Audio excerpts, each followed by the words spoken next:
Platinum remembers every sin. Yet the ruby ring, glinting under the chandelier, looked entirely pristine on the plump finger of a complete stranger.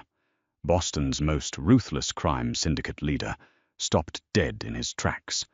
That heirloom belonged to his murdered mother, and he would kill to reclaim it.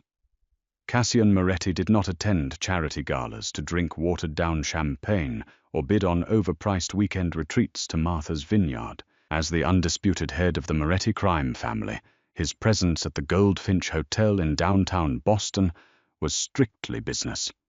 He was hunting a debt. Mayor Thomas Fitzgerald owed him $3 million and a shipping container route out of the port of Boston, and Cassian had grown tired of waiting. Flanked by his heavily armed underboss, Sully O'Keefe. Cassian moved through the glittering ballroom like a shark navigating a koi pond. Men in bespoke Tom Ford tuxedos nervously stepped out of his path. Women in designer gowns lowered their gazes. Cassian was a man of lethal precision, with cold, obsidian eyes, and a reputation for burying his enemies beneath the foundations of the city's new high-rises. He was untouchable, unfeeling, and fiercely protective of his bloodline's legacy. But as he scanned the room for the sweating mayor, his gaze caught on a flash of crimson light near the extravagant dessert tables. It wasn't a person that caught his attention first, but a refraction of light. Cassian froze. His tailored Brioni suit suddenly felt entirely too tight across his broad shoulders. Standing by the towering tiers of macarons was a woman entirely out of place among the skeletal socialites and surgically enhanced wives of Boston's elite. She was fat. Not curvy, not pleasantly plump by polite society's euphemistic standards, but heavily and unapologetically fat. Her thick, soft arms were barely contained by the sheer cap sleeves of a simple, off-the-rack emerald green dress that hugged her wide hips and heavy stomach. She had a round, flushed face, with a double chin framed by chaotic waves of auburn hair. She was currently laughing at something a waiter said, reaching out to pick up a delicate pastry, and on the thick index finger of her right hand rested a ring. Cassian's breath left his lungs in a sharp, violent hiss. It was a flawless pigeon-blood ruby, flanked by twin teardrop diamonds, all held together by a custom platinum band, forged to resemble twisting briar vines.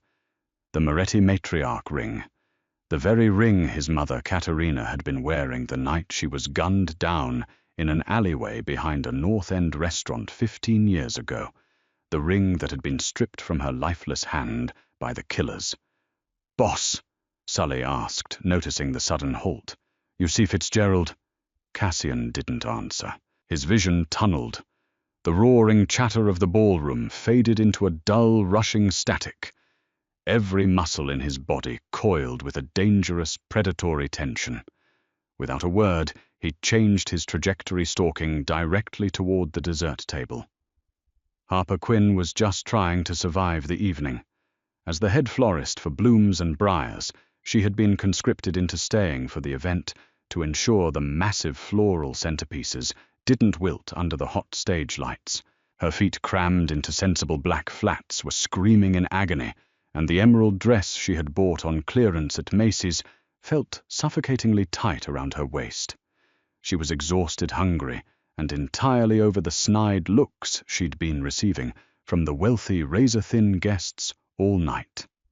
She reached for a second raspberry tart, her favorite vintage ring, catching the light.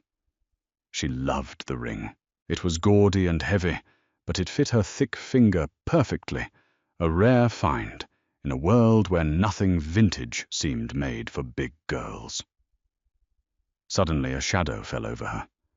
Harper looked up, the tart stalling halfway to her mouth.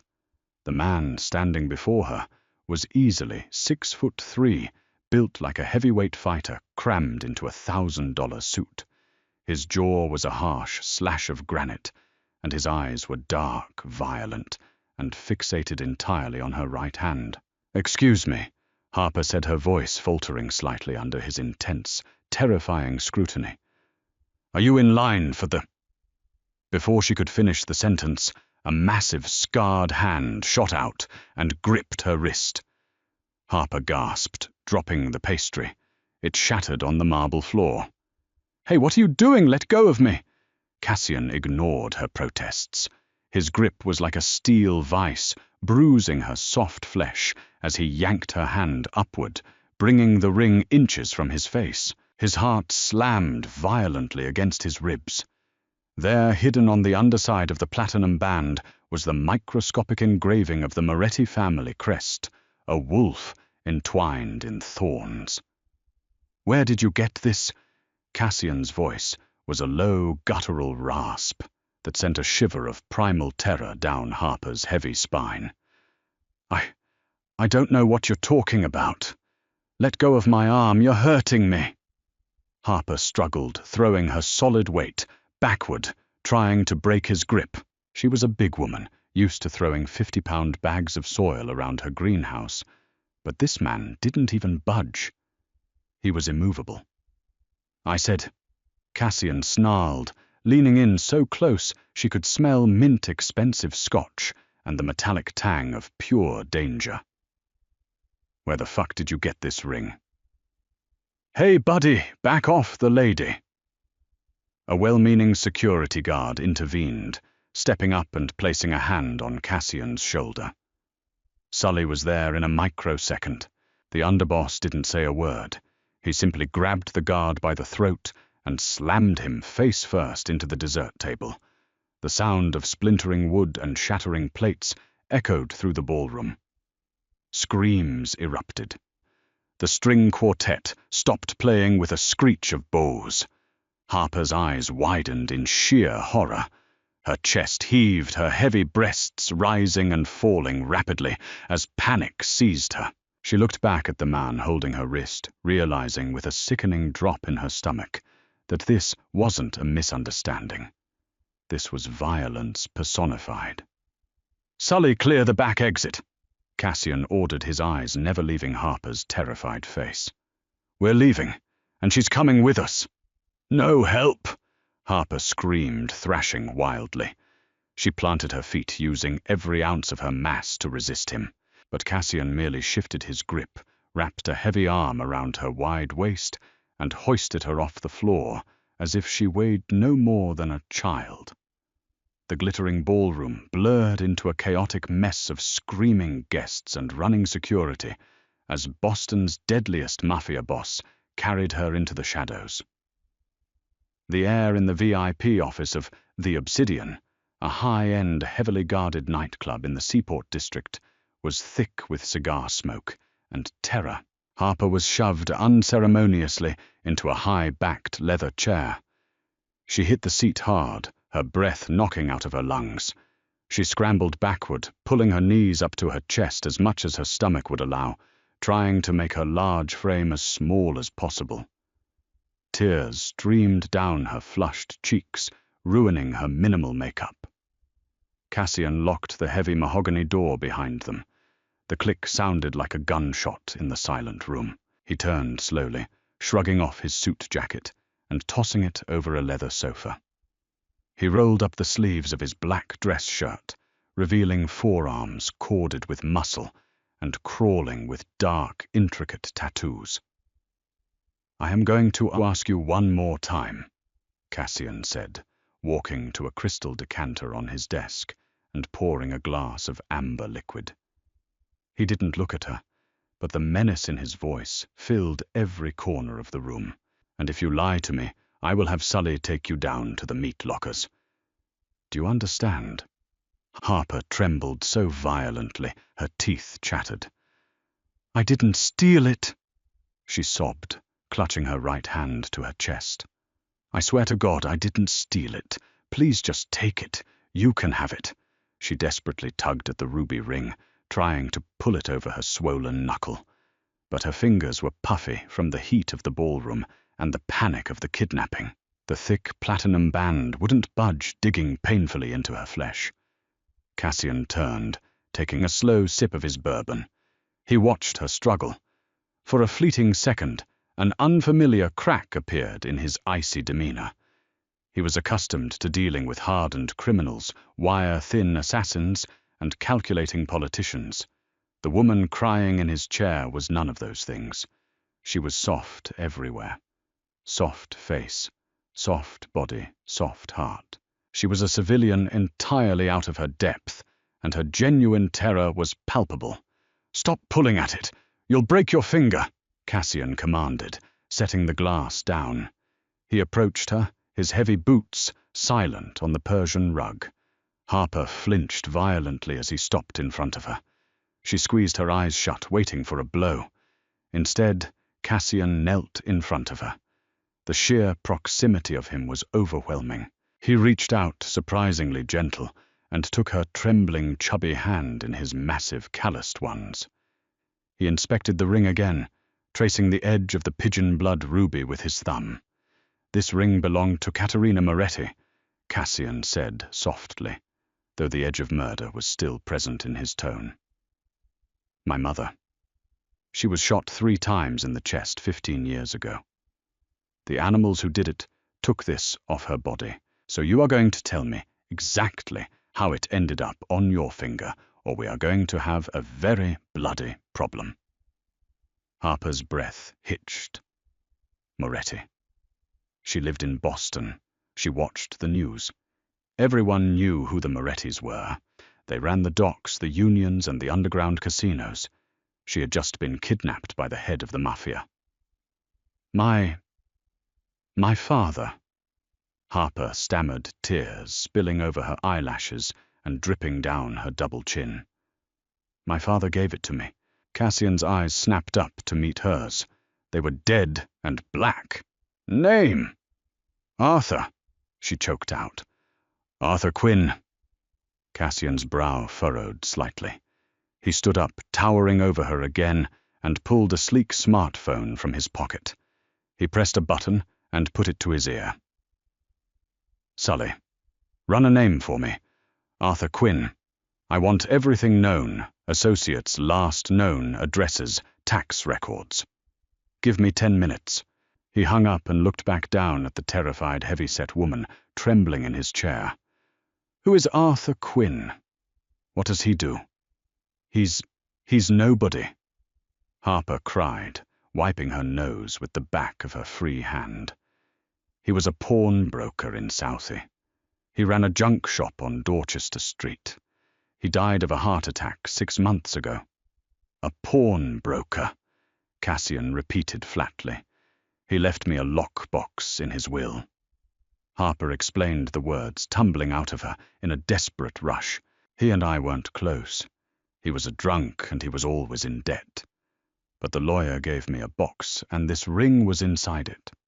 It was the only thing that actually fit me. I swear on my life, I didn't know it was stolen. I didn't know it belonged to your family." Cassian stared at her, analyzing every micro-expression on her round, tear-stained face. He was a human lie detector, a skill honed by years of surviving assassination attempts and betrayals. She wasn't lying. She was exactly what she appeared to be, a collateral victim of a much larger, darker game. But a pawnshop owner in Southie didn't just stumble upon a $3 million stolen Mafia heirloom. Southie was Irish mob territory, the O'Banion Syndicate, the same syndicate Cassian had suspected of organizing the hit on his mother all those years ago. His phone buzzed. Cassian put it on speaker and set it on the desk. "Talk to me, Sully." "Boss!" Sully's gravelly voice filled the room. "Arthur Quinn, dead 6 months. Ran a pawn shop, yeah, but that was a front. He was a cleaner for the O'Banions back in the late 2000s. Guy used to melt down stolen jewelry and fence it for them to keep the heat off." The temperature in the room seemed to drop 10 degrees. Cassian's eyes slowly dragged back to Harper. Her blood ran cold. She shrank back into the leather chair, her heavy chest heaving, realizing what this meant. Her father wasn't just a drunk. He was a mob fence. and he had fenced the jewelry of a murdered mafia queen. He was supposed to melt it down. Cassian murmured, a dangerous, dark realization settling over him. The O'Banions gave it to him to destroy the evidence. But the stone was too valuable. The greedy bastard kept it for himself, hid it away, and left it to his daughter. I didn't know, Harper pleaded, her voice cracking into a high-pitched sob. Please just cut it off. Cut the ring off my finger. Cut my finger off, I don't care. Just let me go. Cassian slowly walked back over to her. He braced his hands on the armrests of her chair, caging her in. He was so close she could feel the heat radiating off his muscular chest. He looked at her thick, trembling frame, at the soft curves of her face, flushed with terror, and at the heirloom glittering on her hand.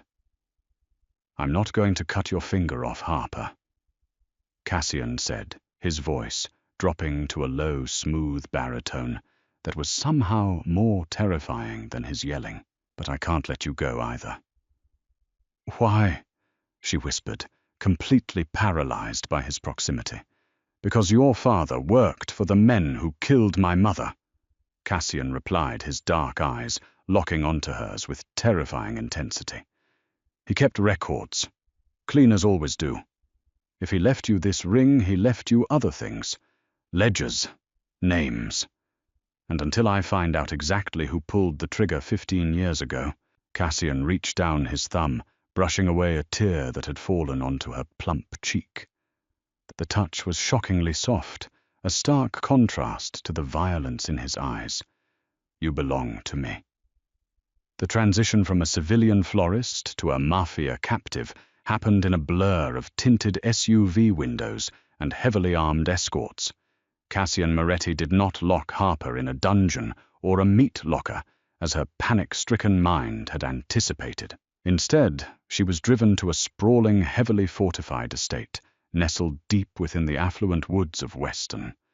The mansion was a monolithic structure of glass and dark stone, surrounded by high walls and security cameras. It was a gilded cage, but a cage nonetheless.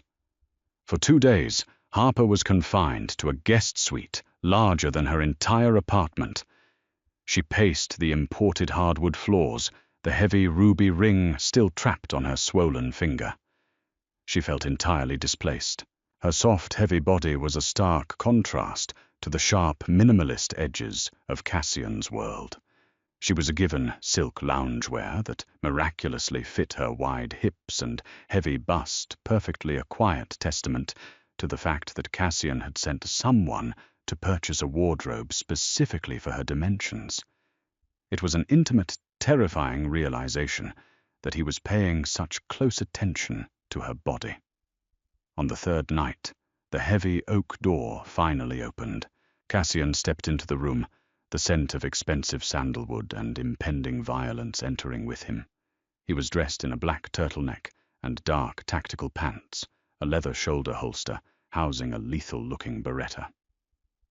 "Get dressed," Cassian ordered, his dark eyes sweeping over her thick, trembling frame. The gaze was entirely unreadable, yet it made Harper's skin burn with an involuntary flush. "We are going to your father's old shop." Harper's heart hammered against her ribs. She changed quickly into dark jeans and a heavy wool sweater, feeling exposed despite the layers. She was a large woman, unaccustomed to hiding or shrinking into the background, but standing next to Cassian, she felt entirely dwarfed by his sheer, imposing masculinity. The drive back to South Boston was tense and silent. Rain lashed against the windshield of the armored Cadillac Escalade. Sully drove his eyes constantly darting to the rearview mirror. Harper sat in the back with Cassian, the heavy silence suffocating her. "My father's shop was sold," Harper finally whispered, breaking the quiet, her hands nervously twisted in her lap. "A developer bought the building. It's supposed to be gutted next week." "Then it is a good thing we are going tonight," Cassian replied coldly. He turned his head to look at her, his jaw set. "If Arthur Quinn left you the ring, He left the ledger. Cleaners from the old Winter Hill days always kept insurance. They learned it from watching Whitey Bulger's crew. They wrote everything down in case the feds or the mob came knocking. I want that book, Harper. They arrived at Dorchester Street just past midnight. The old pawn shop was a decaying relic, squeezed between a gentrified coffee shop and a boarded-up pub. The faded sign, Quinn's Antiques and Loans, groaned in the harsh ocean wind. Cassian and Sully picked the lock with practiced ease, slipping into the dark, musty interior. Harper followed her sensible boots, crunching over broken glass and discarded receipts. The shop was stripped bare of inventory, but the heavy oak counter and the dusty built-in shelving remained. The air smelled of old paper cheap cigars and rot, the exact scent of her childhood. Where would he hide it? Cassian murmured, his flashlight beam cutting through the darkness, illuminating the dancing dust motes. He had a safe, Harper stammered, wrapping her arms around her thick waist to ward off the chill. But the police emptied it when he died. It was just old tax returns and a bottle of Irish whiskey. A cleaner wouldn't use a standard wall safe. Sully grunted, tapping the walls with the butt of his heavy flashlight. Too obvious. Harper closed her eyes, trying to force her terrified brain to think. She pictured her father, a perpetually sweating, anxious man who always smelled of cheap gin and fear. Where did he spend his time? She opened her eyes and looked toward the back of the room, near the old radiator that never worked properly. The floorboards, Harper said suddenly, her voice echoing in the empty shop. She walked heavily toward the corner, pointing down at the scuffed, warped wood beneath the radiator. When I was a kid, he used to scream at me if I ever played near this corner. He said the pipes were hot and would burn me. But the radiator was broken my entire life. Cassian moved instantly. He knelt beside her, pulling a heavy tactical knife from his belt. He wedged the thick steel blade into the seam of the floorboards and pried upward. With a loud, protesting screech, the old wood splintered and gave way. Inside the dusty cavity lay a rusted metal lockbox. Cassian pulled it out, blowing the dust off the lid. He forced the lock with his knife, flipping the lid open. Inside sat a small leather-bound notebook. The ledger. You found it. Cassian breathed, his voice laced with a dark, triumphant reverence. He stood up, towering over Harper, and looked down at her with something akin to respect. You actually found it. But before Cassian could open the book, the heavy front door of the pawn shop exploded inward.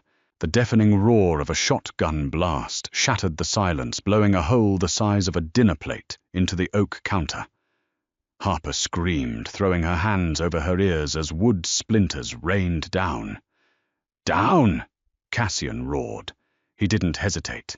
His massive arms wrapped around Harper's heavy frame, tackling her to the floor behind the reinforced iron radiator. 4 men stormed into the shop armed with automatic weapons. They wore dark masks, but the emerald shamrock tattoos on their wrists gave them away. The O'Banion Syndicate.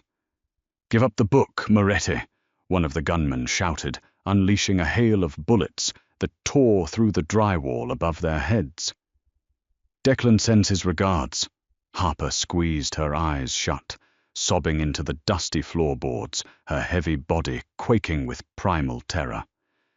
She was going to die in her father's rotting pawn shop. Gunfire deafened the cramped space. The smell of sulfur and cordite choked the air, burning Harper's lungs. Cassian was a wall of solid muscle shielding her, his body pressed tightly against her soft curves. He returned fire with deadly precision, his Beretta barking twice. 2 heavy thuds signaled that 2 of the O'Banion men had hit the floor. "Sully, flank them!" Cassian roared over the ringing in their ears. But there was no answering gunfire from the front of the shop. There was no movement from the shadows where Sully had been standing. Instead, a chillingly calm voice echoed through the destroyed room. Put the gun down, Cassian. Cassian froze. He slowly peeked over the top of the iron radiator. Standing in the center of the room, completely untouched by the O'Banion gunman, was Sully. The underboss had his weapon raised, but it wasn't pointed at the rival syndicate. It was aimed directly at Cassian and Harper. Harper's breath hitched. She looked at Cassian, watching the horrifying realization wash over the Mafia boss's hardened features. "Sully, Cassian," said his voice, dropping into a lethal quiet register that made the hair on Harper's arms stand up. "What the fuck is this?" "It's business, boss." Sully replied, his face entirely devoid of emotion. "You've been obsessed with finding out who killed your mother for 15 years. It's bad for the syndicate. It makes you reckless. Declan O'Banion offered a truce, a merger of the ports. All he wanted in exchange was the ledger Arthur Quinn kept, the book that proves the O'Banions pulled the trigger. You sold out my family." Cassian snarled, his grip on his weapon tightening. "You set up my mother." "Your mother was weak," Sully spat, finally showing a crack of anger. "She was secretly meeting with the feds." "Cassian, she was going to turn state's evidence to get you out of the life. We had to take her out to protect the family. The O'Banions just pulled the trigger. I gave the order." The revelation hung in the air like poison. Harper clamped a hand over her mouth to stifle a sob. Caterina Moretti hadn't been a victim of a random mob war. She had been murdered by her own people for trying to save her son, and Harper's father had hidden the evidence. "Slide the book over Cassian," Sully demanded. "And the girl. Declan wants the ring back. Then maybe I'll make your death quick." Cassian didn't move. He looked down at Harper. Her round face was pale, her dark eyes wide with terror, but she was looking at him with a strange, fierce trust. He had dragged her into this nightmare, but in that split second, Cassian decided he would burn the entire city of Boston to ash before he let anyone touch her. Cassian's hand slowly reached into his jacket, acting as if he were going to pull out the ledger. But instead of grabbing the book, his fingers closed around a sleek, cylindrical object. A flashbang grenade. "Harper," Cassian whispered into her ear, his breath hot against her skin. "When I say go, close your eyes and cover your ears." Sully cocked his weapon. "No sudden movements, Cassian. Go!" Cassian ripped the pin and hurled the grenade over the radiator. Bang! A blinding flash of white light and an ear-splitting concussion rocked the room. Sully and the remaining gunmen screamed, blinded and disoriented. Cassian rose like a demon from the shadows. He didn't use his gun. He crossed the room in 2 massive strides, grabbing the barrel of Sully's weapon and wrenching it upward. With a sickening crunch, Cassian drove his knee into Sully's chest, shattering his ribs. As the traitor collapsed, Cassian drew a secondary combat knife and ended the betrayal with one brutal, calculated strike. He spun around, firing 2 shots into the last O'Banion gunman before the man could rub the blinding light from his eyes. Silence fell over the pawn shop, heavy and suffocating, broken only by the sound of rain beating against the roof. Cassian stood panting amidst the carnage, his hands covered in blood. He turned slowly, looking back at the corner. Harper was still curled on the floor, shaking uncontrollably. He walked over to her, dropping his weapons. He fell to his knees in the dust and glass, reaching out with blood-stained hands to gently cup her tear-streaked round face. "Are you hurt?" he demanded, his voice thick with an emotion that sounded dangerously close to fear. "Harper, look at me. Are you hit?" No. She sobbed, leaning into his touch despite the blood. She felt a profound, terrifying relief washing over her. "I'm okay. Are you?" Cassian let out a shaky breath, pulling her heavy, trembling body against his hard chest. He buried his face in her auburn hair, holding her with a desperate, fierce possessiveness that defied logic. She was soft, warm, and alive. "I've spent 15 years chasing ghosts," Cassian murmured against her skin, his arms wrapping tightly around her wide waist, refusing to let her go. "I was dead inside Harper, until I saw that ring on your hand. Until I saw you." Harper clung to his broad shoulders, her fingers gripping his bloodied shirt. She looked down at the ruby ring on her finger. The blood of the past had finally been washed away, revealing a new, terrifyingly beautiful future. Cassian pulled back slightly, looking deep into her eyes. The cold obsidian void was gone, replaced by a burning, unyielding fire. "The ledger gives me the power to destroy the O'Banions, to take back the city. But the ring—" He brought her right hand to his lips, kissing the swollen knuckle just below the platinum band. "The ring stays exactly where it belongs, on the hand of the new Queen of Boston." Did this mafia romance keep you on the edge of your seat? If you loved the thrilling twists, the dark danger, and the undeniable chemistry between Cassian and Harper, please do not forget to hit that like button, share this amazing video with your fellow dark romance addicts, and be sure to subscribe to our channel for more breathtaking stories. Drop a comment below, telling us your absolute favorite moment, and ring the notification bell for all future exciting uploads.